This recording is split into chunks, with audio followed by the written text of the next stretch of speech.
മനുഷ്യരായി ജനിച്ചതിൽ യേശുക്രിസ്തു ഒഴികെ എല്ലാവരും ദൈവസന്നിധിയിൽ വിശുദ്ധന്മാരായി തീരുന്നത് യേശുക്രിസ്തുവിൻ്റെ സാമീപ്യവും സാന്നിധ്യവും കൊണ്ടാണ്. പരിശുദ്ധ കന്യമറിയാമിന് സഭയിലുള്ള അദ്വിതീയമായ സ്ഥാനം മറ്റ് മനുഷ്യവർഗത്തിലുള്ള ആർക്കുമില്ലാത്തതായ സ്ഥാനമാണ്. അതുകൊണ്ടാണ് ഇന്ന് നാം വായിച്ചു കേട്ട വിശുദ്ധ വേദഭാഗത്തിൽ വിശുദ്ധ ലൂക്കോസിൻ്റെ സുവിശേഷം 1-ാം അധ്യായത്തിൽ മറിയാം കർത്താവിനെ കുറിച്ച് പറയുന്നതല്ലേ, പരിശുദ്ധാത്മ പൂർണ്ണയായി പറയുന്നത്, എൻ്റെ ദേഹി കർത്താവിനെ പുകഴ്ത്തുന്നു എന്ന് ആരംഭിക്കുന്ന 1-ാം അധ്യായത്തിൻ്റെ 46-ാമത്തെ വാക്യം കൊണ്ടാണ് ഞാൻ വായിച്ചത്. അതിൽ 48-ാമത്തെ വാക്യത്തിൽ പ്രത്യേകമായി പറയുന്നത്, കണ്ടാലും സകല തലമുറകളും എന്നെ ഭാഗ്യവതി എന്ന് വാഴ്ത്തും എന്നാണ്. പരിശുദ്ധ കന്യമറിയാമിൻ്റെ പെരുന്നാൾ നാം ആചരിക്കുമ്പോൾ ഭാഗ്യവതിയായ കന്യമറിയാമിൻ്റെ ഭാഗ്യാവസ്ഥയിൽ നമുക്കും ദൈവസന്നിധിയിൽ പങ്കുചേരുവാനുള്ള വിളിയാണ് നമുക്കുള്ളത്. എന്തുകൊണ്ടാണ് കന്യമറിയാം സകല തലമുറകളും ഭാഗ്യവതി എന്ന് വാഴ്ത്തുന്നത്?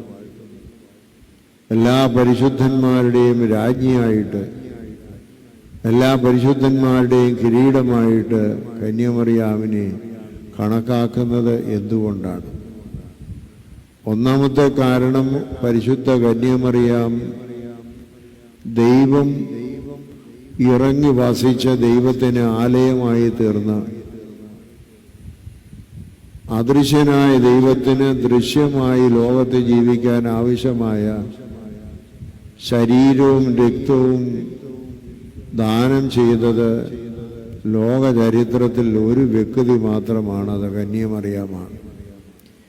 ഇനിയും അത് ലഭിക്കുകയുമില്ല ആർക്കും. കർത്താവിന് രണ്ടാമത് വരുന്നത് ജനിക്കാനായിട്ടല്ല, നമ്മെ കൂട്ടിക്കൊണ്ടുപോകാനായിട്ടാണ്. അതുകൊണ്ടാണ് സകല തലമുറകളും കന്യമറിയാമിനെ ഭാഗ്യവതി എന്ന് വാഴ്ത്തുന്നത്. കന്യമറിയാമിൻ്റെ ഈ ഭാഗ്യാവസ്ഥ രണ്ടാം ഹവ്വ ആയിട്ട് കന്യമറിയാമിനെ ചിത്രീകരിക്കുകയാണ്. ഒന്നാം ഹവ്വ വിലക്കപ്പെട്ട ഫലം കഴിച്ച് അനുസരണക്കേട് മുഖാന്തരം ലോകത്തിൽ പാപം വരുന്നതിന് കാരണക്കാരിയായി തീർന്നു. പരിശുദ്ധ കന്യമറിയാം യേശുക്രിസ്തുവിനെ ഉള്ളിൽ സ്വീകരിച്ച് മനുഷ്യരുടെ വർഗത്തിൻ്റെ മുഴുവൻ്റെയും ഒന്നാം ഹവ്വായാൽ പാപത്തിന് അടിമയായിരുന്ന സർവ മനുഷ്യരെയും രക്ഷിക്കുവാനുള്ള യേശുക്രിസ്തുവിനെ പ്രസവിക്കുവാൻ, അങ്ങനെ രക്ഷയ്ക്ക് കാരണക്കാരായി തീർന്നുവെന്നുള്ളതാണ്. വീഴ്ചയ്ക്ക് കാരണക്കാരി ഒന്നാം ഹവ്വായാണെങ്കിൽ രക്ഷയ്ക്ക് കാരണക്കാരി രണ്ടാം ഹവ്വായായ കന്യമറിയാമാണ്. അതുകൊണ്ട് സ്ത്രീ മൂലം വന്ന നാശത്തെ സ്ത്രീ മൂലം രക്ഷിക്കുവാൻ കാരണമായി തീർന്നു എന്നുള്ളത് കൊണ്ടാണ് അത് മറ്റാർക്കും ലഭിക്കാത്തതായ ഒരു ഭാഗ്യമാണ്. ആ ഭാഗ്യം പങ്കിടുവാൻ നമുക്ക് ലഭിക്കുന്ന സുവർണമായ അവസരം കർത്താവിൻ്റെ ശരീര രക്തങ്ങൾ അനുഭവിച്ച് കർത്താവിന് ആലയങ്ങളാവുകയാണ്. കന്യമറിയാമിൽ വസിച്ചതായ അതേ യേശുക്രിസ്തുവിൻ്റെ ശരീരവും രക്തവുമാണ് നമ്മൾ അനുഭവിക്കുന്നത്. അതുകൊണ്ടാണ് കർത്താവ് പറയുന്നത്, എൻ്റെ ശരീരം ഭക്ഷിക്കുകയും എൻ്റെ രക്തം കുടിക്കുകയും ചെയ്യുന്നവൻ എന്നിലും ഞാൻ അവനിലും വസിക്കുന്നുവെന്ന്. കർത്താവ് നമ്മിലും നാം കർത്താവിലും വസിക്കാനുള്ള ഏറ്റവും പ്രധാനമായ മാർഗം യേശുക്രിസ്തുവിൻ്റെ ശരീര രക്തങ്ങൾ അനുഭവിക്കുക എന്ന് മാത്രമാണ്. രണ്ടാമതായിട്ട് കന്യമറിയാമിനുള്ള ഭാഗ്യം എല്ലാ പരിശുദ്ധന്മാരുടെയും രാജ്ഞിയായി തീരുന്നത് ഒരു ഭാഗ്യമാണ്. കർത്താവിൻ്റെ സന്നിധിയിൽ മറ്റെല്ലാവരെക്കാളും അപേക്ഷാ സ്വാതന്ത്ര്യമുള്ളവളാണ് കന്യാമറിയം. മകനോട് അമ്മയ്ക്കുള്ളതായ സ്നേഹവും അടുപ്പവും ലോകത്തിൽ ഒരു മനുഷ്യനും ഉണ്ടാവുകയില്ല. അതുതന്നെയാണ് ഖാനാവിലെ കല്യാണ വിരുന്നിൽ ആൾക്കാർക്ക് വെള്ളം വീഞ്ഞാക്കി കൊടുത്ത് അവരെ അപകടത്തിൽ നിന്ന് രക്ഷിച്ചത് വിശുദ്ധ കന്യാമറിയാമിൻ്റെ പ്രാർത്ഥന മൂലമാണ്. അത്ഭുതം പ്രവർത്തിക്കാനും പരസ്യ ശുശ്രൂഷിക്കുന്നതിൻ്റെ സമയമായിട്ടില്ലെങ്കിൽ പോലും മാതാവിൻ്റെ അപേക്ഷ പരിഗണിച്ച് ആ വലിയ പ്രാർത്ഥന സ്വീകരിച്ച് ചെയ്യുകയാണ്. അതിൽ കർത്താവിന് പ്രത്യേകമായൊരു താല്പര്യം കൂടിയുണ്ട്. എന്താണ് ആ താല്പര്യം? കന്യാമറിയാമിന് അവരുടെ സങ്കടം കണ്ട് നിവർത്തി വരുത്തണമെന്ന് ഒരാഗ്രഹമുണ്ടായി. അവിടെ വീഞ്ഞു തീർന്നുപോയി എന്നറിയാൻ പാടില്ലാത്തവരാരും ഉണ്ടായിരുന്നില്ല. പക്ഷേ അവരുടെ ആ ദുഃഖത്തിൽ പങ്കുചേർന്ന കന്യാമറിയാം അപ്രകാരം പങ്കുചേർന്ന ദുഃഖത്തിൻ്റെ പരിഹാരത്തിനായിട്ട് തന്നോട് യാചിച്ചതുകൊണ്ടാണ് കർത്താവ് ആ അത്ഭുത പ്രവൃത്തി തൻ്റെ സമയമായില്ലെങ്കിൽ പോലും ചെയ്തു കൊടുക്കും. മറ്റുള്ളവരുടെ ദുഃഖങ്ങൾ കാണുവാനും മറ്റുള്ളവരുടെ ആവശ്യങ്ങളെ ദൈവസന്നിധിയിൽ സമർപ്പിച്ച് അവർക്ക് അനുഗ്രഹങ്ങൾ നേടിക്കൊടുക്കുവാനും കന്യാമറിയാം നമുക്കൊരു വലിയ മാതൃകയാണ്.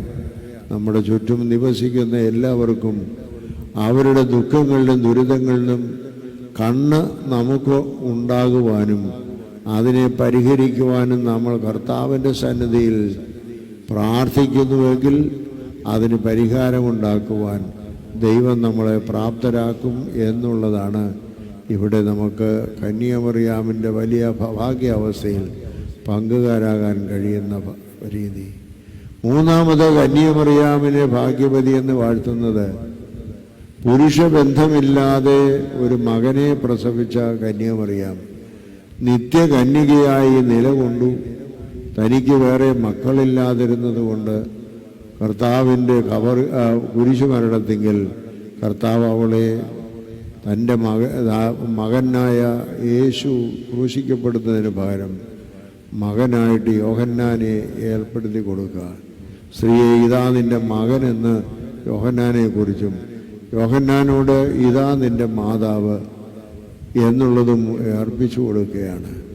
അപ്രകാരം വലിയ ഒരു ഏകാന്ത ജീവിതം അല്ലെങ്കിൽ ഒരു വലിയ കന്യകാത്വം അതാണ് കന്യാമറിയാം നിലനിർത്തിയത്.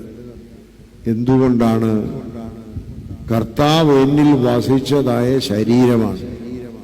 കർത്താവ് എന്നിൽ വസിച്ച ശരീരമായതുകൊണ്ട് അതിനെ പാപപങ്കിലമല്ലാതെ കാത്തു സൂക്ഷിക്കേണ്ട ഉത്തരവാദിത്വമുണ്ട്.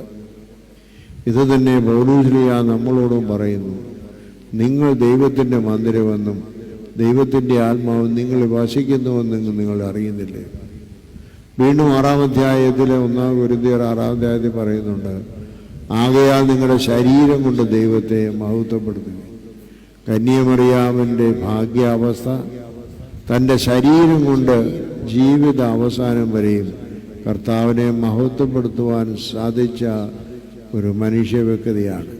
അതുപോലെ കന്യാമറിയാമിൻ്റെ ഭാഗ്യാവസ്ഥയിൽ നാമും പങ്കുകാരാകുന്നത് നമ്മുടെ ശരീരത്തിന് ദൈവത്തിന് പ്രസാദമുള്ള യാഗമായി സമർപ്പിച്ച് നമ്മുടെ തെറ്റുകളെയും കുറ്റങ്ങളെയും ഒക്കെ ദൈവസന്നിധിയിൽ ഏറ്റുപറഞ്ഞ് ശുദ്ധീകരിക്കപ്പെട്ട പരിശുദ്ധിയുള്ള ശരീരമായി നമ്മളെ തന്നെ ആക്കി തീർക്കുമ്പോഴാണ് കന്യാമറിയാമിൻ്റെ ഭാഗ്യാവസ്ഥയിൽ നാം പങ്കുകാരാകുന്നത്. ഈ വലിയ പെരുന്നാളിൽ കന്യാമറിയാമിൻ്റെ ജനപ്പെരുന്നാളിനോട് അടുത്തു വരുന്നതായി ഈ സമയം അപ്രകാരം ദൈവത്തിന് ആലയമായി തീരുവാൻ, മറ്റുള്ളവരുടെ കണ്ണുനീരിന് വേണ്ടി പ്രാർത്ഥിക്കുവാനും പ്രവർത്തിക്കുവാനും പരിശുദ്ധമായ ശരീരം കാത്തു സൂക്ഷിക്കുവാനും നമുക്കെല്ലാവർക്കും ഇടയാവട്ടെ എന്ന് പ്രാർത്ഥിച്ച് എൻ്റെ വാക്കുകളെ ചുരുക്കും.